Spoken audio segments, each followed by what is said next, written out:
Largimi masiv i kosovarëve drejt shteteve të Bashkimit Evropian ka rritur shqetësimin e autoriteteve në Prishtinë. Kryetari i Kuvendit të Kosovës, Kadri Veseli, i ndodhur për një vizitë zyrtare në Tiranë, kërkoi nga qytetarët e Kosovës ta shohin me më shumë optimizm të ardhmen në vendin e tyre. Perspektiva e qytetarëve tanë është Republikën e Kosovës, ne jemi shtet i ri, jemi në procesin e transformimeve politike dhe ekonomike, procesin e integrimeve, të maja duhet kemi durim ma shumë, një të kohë duhet kemi fanatizm, të qëndrojmë vendin tonë edhe të zhvillojmë vendin tonë, edhe asisi të largohemi nga vendi ynë. Edhe kryetari i Kuvendit Meta foli për një bashkëpunim më të ngushtë mes Shqipërisë dhe Kosovës në aspektin ekonomik dhe hapjen e tregut të punës. Kemi rënë dakord të nxitur më tej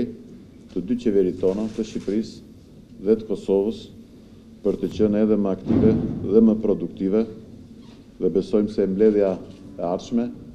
do të jap mesazhe të qarta në këtë drejtim. Gjatë vizitës në Tiranë, kryetari i Kuvendit të Kosovës u takua edhe me presidentin Ishani, i cili theksoi rëndësinë e shfrytëzimit më efektiv të infrastrukturës për krijimin e një tregu më të madh ekonomik rajonal, duke patur si busull interesin kombëtar në integrimin e ekonomive të dy vendeve. Presidenti Ishani theksoi se shqiptarët kudo që jetojnë në trojet e tyre në Ballkan janë faktor paqe, stabiliteti dhe prosperiteti, ndërsa kryeparlamentari Veseli vlerësoi kontributin e presidentit Ishani në konsolidimin dhe shtyrjen përpara të marrëdhënieve mes dy vendeve, si dhe përkrahjen e dhënë Kosovës dhe institucioneve të saj në afrimin dhe njohjen ndërkombëtare.